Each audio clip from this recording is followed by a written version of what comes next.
Love car history? Ford has a treat for you. Welcome back to Techstination. And joining us is Ted Ryan, Ford Archive and Heritage Brand Manager. Hi, Ted. Hey, how are you doing today? Terrific. And Ford has created what it calls the Heritage Vault. Really exciting for those of us who love cars and car history. Give us the overview. We're very excited. This has been a 2-year labor of love with the Ford Archives team. We have digitized and cataloged now almost 6,000 assets, including 3,500 brochures and 2,500 images. And with the images, we got every single Ford, Lincoln, and Edsel vehicle between 1903 and 2003. And we tried to do multiple views, multiple models, et cetera, that are available.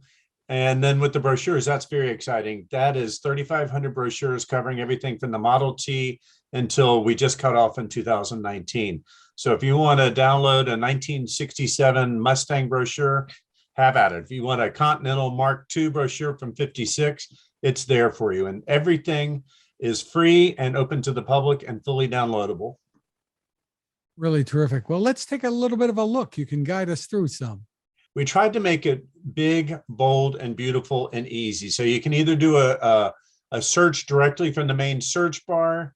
You can search the latest, and this is going to change depending on what was just uploaded. This is going to be a living system. Or when people get in and start searching, this trending now is going to change.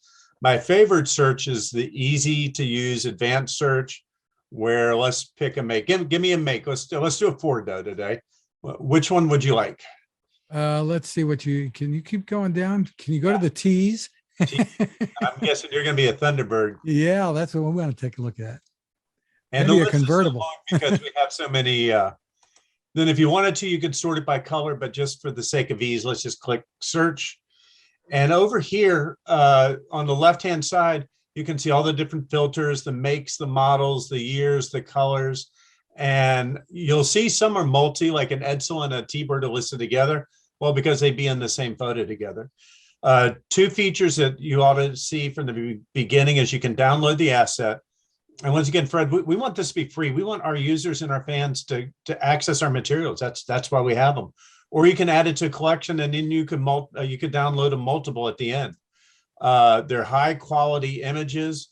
You can also add a social link if you're into social media. You could copy that link and go straight to Instagram or Twitter or Facebook. And then the other great feature, and I think it's going to be the most used, are the brochures. Look at this great photo.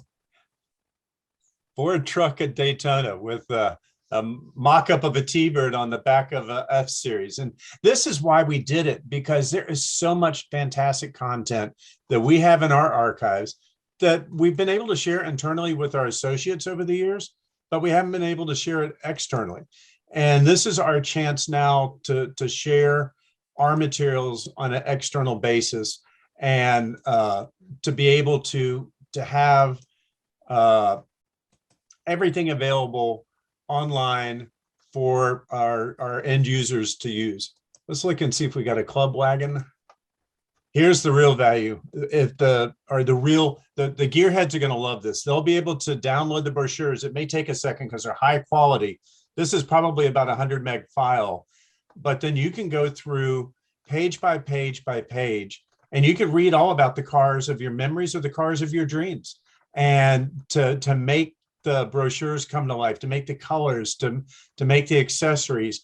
And we were talking about it. We think that this will be the part that's most used by the Mustang, the T-Bird, the Bronco, and the Model A groups, to be able to get into the meat and bones of the brochure collection to learn more about the vehicles. So that's just a quick overview of a couple of the searches that are doable. But once again, just 3,500 brochures, every one of them word searchable, and more than 2,500 images. And those are going to grow. That's just the beginning of the collection right now. Wow, that's really amazing. Tell me why the decision was made to go Well, we know why 1903 was picked, but why stop at 2003, the 100 years? We stopped at the 100 years, mainly for ease of having a cutoff date, as because I mentioned this has been a 2-year project, and it's a lot of curatorial work to go through every image. And there's a couple of things to keep in mind. There's no rights images, so there's no celebrities in these. We had to pick things which were downloadable without any talent restrictions or any photography restrictions.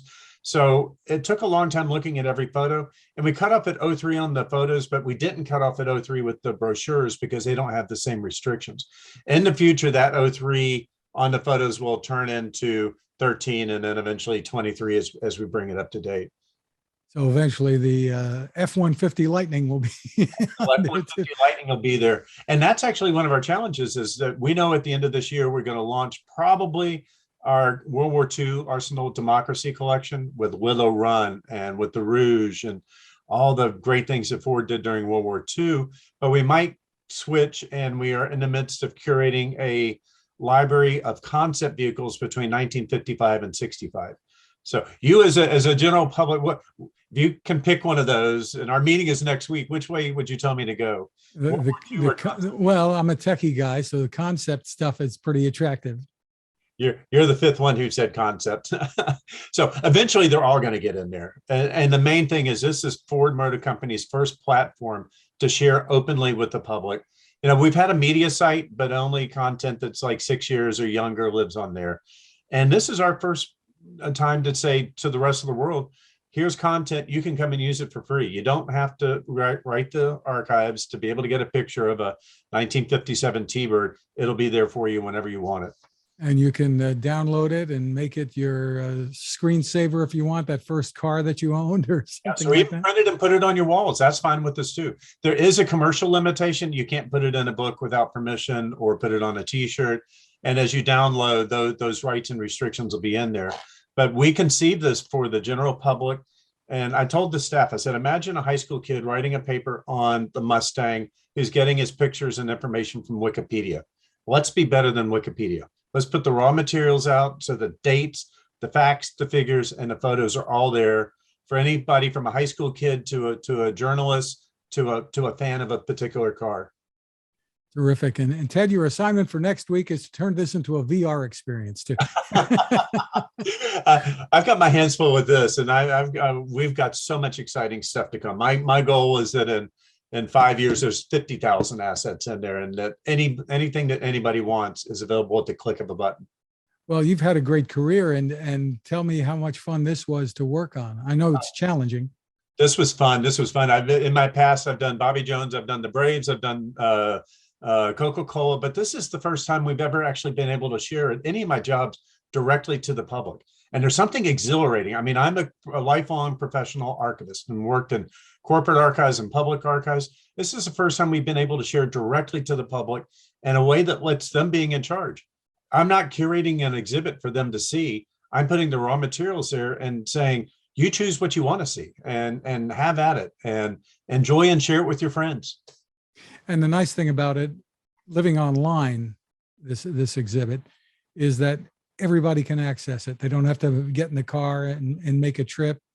Exactly. And we, even better than that, I failed to mention, we made the brochures accessible, so machine readable, so that anybody who is sight or hearing impaired, we've built the underlying infrastructure that it can be machine read to them, or it'll have the alternative text tags. That was a great deal of effort, and Sierra Castile from my team, you know, we believe deeply in this project and that everybody should experience it. And it's fantastic to see it come to life on Ford's birthday. June 16th is Ford's 119th birthday. So what better way to celebrate? Terrific. So how do people find it? They can find it. They can Google FordHeritageVault.com and that'll bring it up. Or if you want to type out the full URL, you got to do the HTTPS, make sure to put that S there, / / and then type in FordHeritageVault.com. FordHeritageVault.com. FordHeritageVault.com. And we look forward to there's a feedback page. We want your feedback. And more than that, we want you to have fun and enjoy the cars of your memory and the cars of your future. Well, thanks, Ted, and your team there for putting this together. I know it was a lot of work, know what goes into it. And from all of us car buffs, we really appreciate it. And thanks for being with us. Thank you, Fred. Thanks for having me on today.